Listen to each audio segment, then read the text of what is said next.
You are going to get tired chasing my busy little body around with that camera. Also, I'm a single mom, so there's lots going on in my life. She's a lonely woman with a child, you know.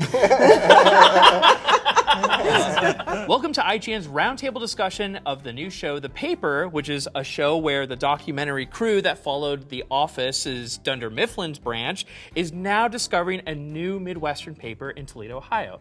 And I'm here with the co-creators, Michael Koman and Greg Daniels, and the cast, Chelsea, Domhnall, and Sabrina. Yes. I gotta get The Office out of the way. Are there any moments or episodes from The Office that inspired you guys to make the show? Like, what finally clicked for you guys when creating the show? So Michael and I tend to identify with the documentary filmmakers, and so if they would look at a storyline and go, we covered that on the old documentary, then we are going to be like, well, we covered that on the old comedy show. So we're trying not to repeat anything. And I would say, like, documentary style comedy is such a rich genre because it's not really that old. I mean, there are more shows in that style now since The Office came out, but I feel like there aren't that many compared to most common, what you're used to with sitcoms. Or so I feel like it felt like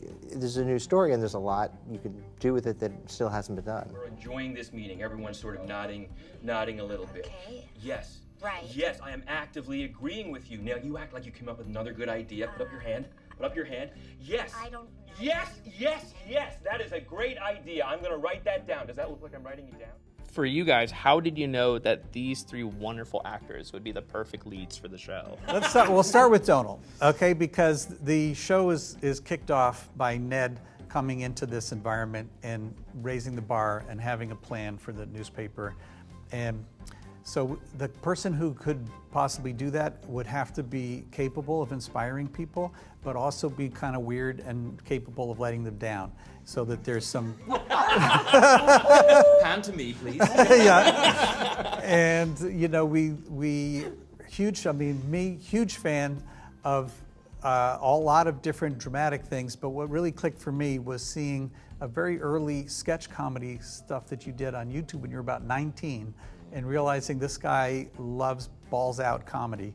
He's been murdering people a lot lately, but at his essence, he loves comedy. Domhnall has this strange quality where I believe him and I sympathize with him almost anything, even if he's killing somebody in a movie. There's something about him that I'm on his side, and he, I think, is a naturally funny person.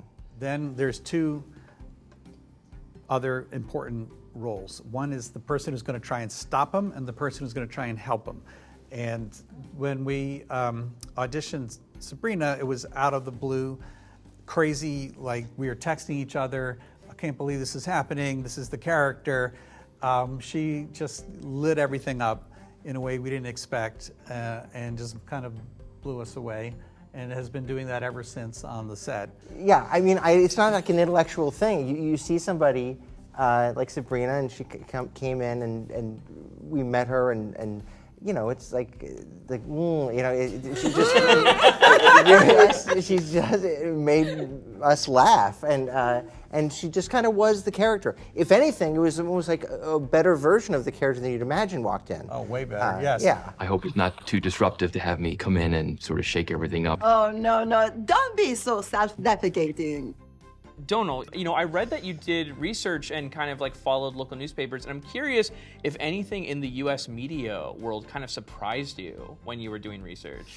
Well, so I went out to Ohio, I went to a few different cities, I went to a few different newspapers. I spent time with a couple of editors and some journalists, and then also went to like a student newspaper to just see the people. They were actually on breaks, there were no students there, and I looked like an odd man. But talked to people who ran the student newspaper stuff there.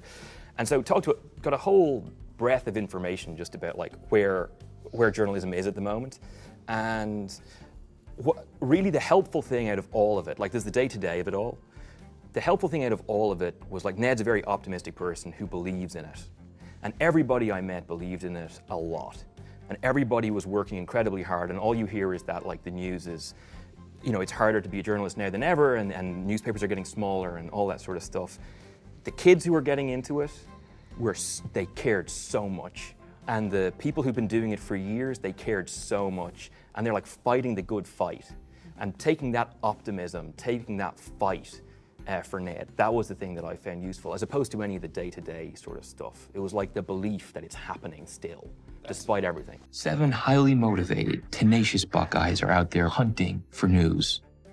You'd be a fool to bet against that. You, especially Chelsea, you all have great talking heads and reactions, but I want to know how you made your own kind of looks to camera, because you were my favorite character. I'm sorry, Domhnall and Sabrina. I'm sorry. It's just you're relatable to the audience. You're grounded, but you're still kind of doing the classic kind of looks to cameras and styles that The Office is kind of known for. How do you get into that mindset where you're like, I don't want to do what's already been done?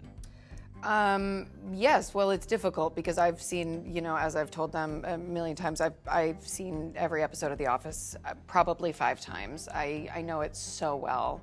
I think what was incredibly helpful, I remember, I guess maybe it was my chemistry read with you, but I remember Greg kind of coaching me through this minute of listening to something Domhnall was saying, a dummy sides of Ned talking, and I did it like a few times, and he's We like, just okay. call them sides, just because he's reading them. You don't have Dummy sides.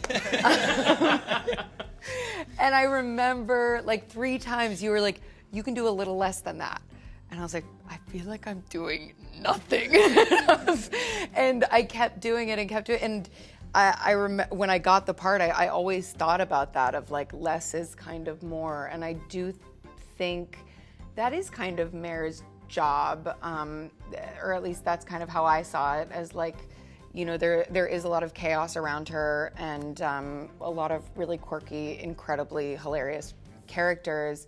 And I always kind of wanted to keep her as the person just, okay, like we're down here and, you know, bringing everybody, you know, kind of, like obviously they all did it themselves, but I kind of saw that as, it was fun. It's like, I don't need to be the funniest person in the room. I can just exist, and hopefully that's enough.